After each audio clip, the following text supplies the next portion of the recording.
꼭지요. 구독, 좋아요, 알림 설정까지 모두 부탁드려요. 안녕하세요. 치킨스탁TV입니다.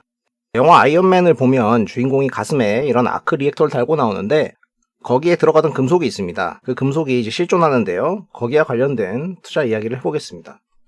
금속의 이름은 팔라듐입니다. 팔라듐은 1803년에 영국의 화학자인 윌리엄 하이든 올러스턴 이분에 의해서 발견이 됐습니다. 당시에 백금 광석을 산에 녹이다가 우연히 발견됐거든요. 팔라듐이라는 이름은 그리스 신화의 아테네의 다른 이름인 팔라스에서 따왔고요. 현재는 여타 다른 금속들과 마찬가지로 이렇게 궤 형태로 가공이 되어서 거래가 됩니다. 우리가 학창시절에 보던 주기율표를 보면은 팔라듐은 46번이고요.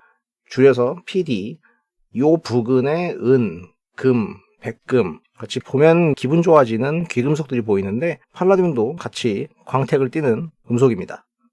실제 팔라듐은 이런 형태예요. 은백색의 전이금속입니다. 길게 늘려서 쓸 수 있는 연성이나 두드렸을 때 펴지는 전성이 좋고 화학 반응성이 좋다. 이 금속은 백금족 금속이고요. 여타 백금족과 마찬가지로 산출량이 적지만은 용도는 다양한데 팔라듐은 그 중에서도 가장 많이 생산되는 금속입니다. 우리가 각종 제품에서 이미 보고 있습니다. 자, 팔라듐은 러시아와 남아공에서 합쳐가지고 77%로 사실상 대부분 생산이 되고 있어요. 그 쓰임새의 용도는 80% 정도가 촉매이고 나머지 전자제품, 의료제품, 장신구 등으로 나가고요. 지역별로는 골고루 가릴 거 없이 쓰고 있습니다. 아무래도 빛나는 귀금속의 특징이 있다 보니까 장신구로 쓸 거고요. 또 부식하고 변색이 안 되니까 의료기기로 쓰이는 거고요. 가장 메인으로 쓰이는 촉매는 뭘까요? 팔라듐이 촉매로서 여러 산업에서 사용되는데 이거 연구하신 분들을 노벨상도 타고 그랬습니다. 가장 많이 알려진 용도는 자동차에 들어가는 캐탈리스트 컨버터 용도인데요. 요 통이 여기 설치가 돼요. 엔진에서 나오는 배기물질을 걸러주는 용도로 차량 아래에 붙어 있습니다.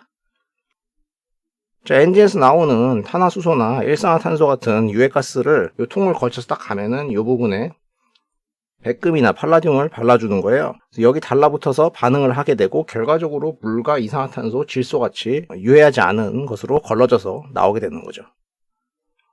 자, 아이언맨 같은 경우에는 본인의 수트 원동력인 아크 원자로 원자력 발전할 때 촉매로 팔라듐을 사용했는데요. 실제로 예전에 80년대에 상온 핵융합을 팔라듐을 이용해서 해보려는 과학자들이 있었습니다만은 실패했고요.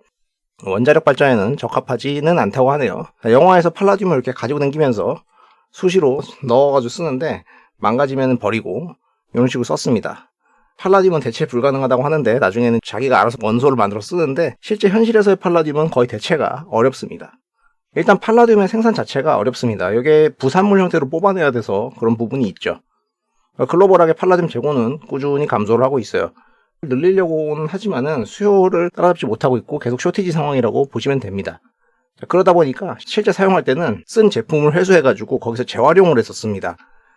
차량으로 치면은 한 대당 보통 한 3g 정도 쓰는데 거기서 0.45g 정도는 재활용해서 쓸 정도로 귀한 금속이다.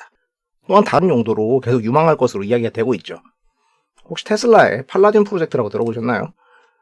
차량 성능을 대폭 개선시켜주는 프로젝트라고 하는데 아직까지 뭐 그렇게 크게 알려진 건 없습니다. 근데 왜 이름에 하필 팔라듐을 썼냐는 거죠. 아마도 이걸 쓸 테니까 썼겠죠. 그래서 작년 배터리데이 때쯤 해가지고 요거 관련된 신기술 발표가 나오지 않겠느냐 했는데 떡밥만 남기고 끝났습니다. 그래서 향후에 언제든 테슬라와 엮어가지고 팔라듐이 다시 언급될 수 있겠고요.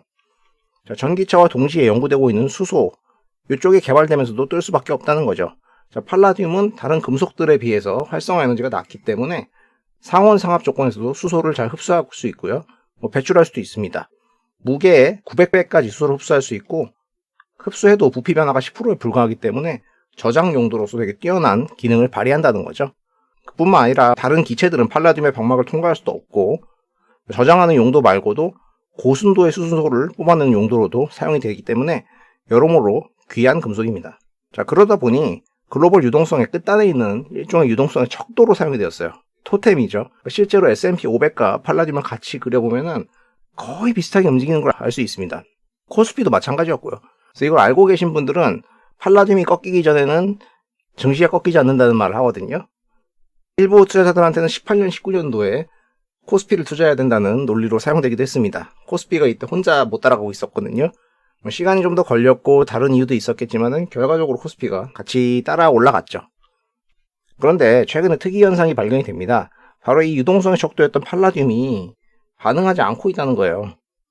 증시는 오르는데 얘는 혼자 플랫하게 가고 있어요. 자, 글로벌하게 유동성, 돈은 빵빵하게 풀었으니까 계속 풀리고 있으니까 같이 올라가야 되는데 혼자 플랫이다. 그 이유가 뭘까? 끼워 맞춰보면 여러 이유가 나올 법도 한데요.